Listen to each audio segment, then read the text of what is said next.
আসসালামু আলাইকুম। আমি সবাইকে আমার সালাম জানাই।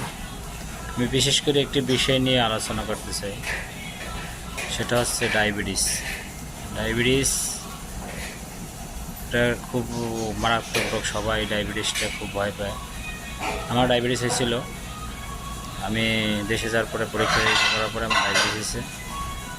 পরে আমি প্রথম আতঙ্ক হয়েছিলাম, পরে আমি বিভিন্ন ডাক্তার পরামর্শ এবং যে বিভিন্ন ইন্ডিয়ার ডাক্তার পরামর্শ অনুযায়ী আমি নিজের সৌদি আসার পরে নিজের শরীরের প্রতি নিজে খেয়াল রাখি।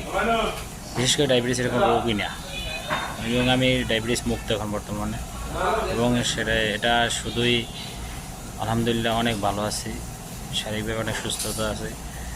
ডায়াবেটিস হইলে প্রথমে আপনাকে নিয়মকানুন মেনে চলতে হবে। তবে ওষুধ খাইলে আপনার ডায়াবেটিস এটা ফয়সালা না।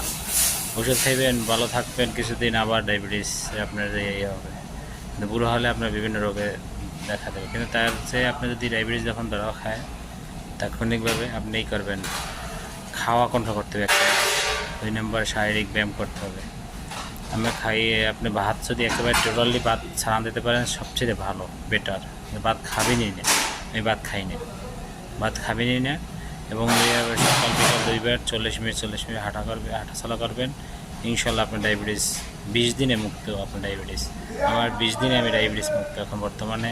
আমার খালি পেটে 4 হয়, বড় পেটে 7, 7.5 এভাবেই থাকে।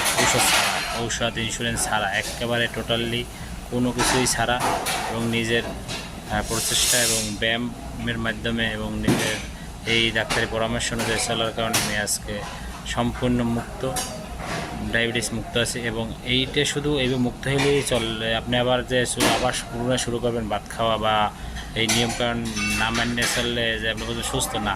আপনাকে এই নিয়মকানুনটা যতদিন বেঁচে আছেন ওদের চালাই যেতে হবে।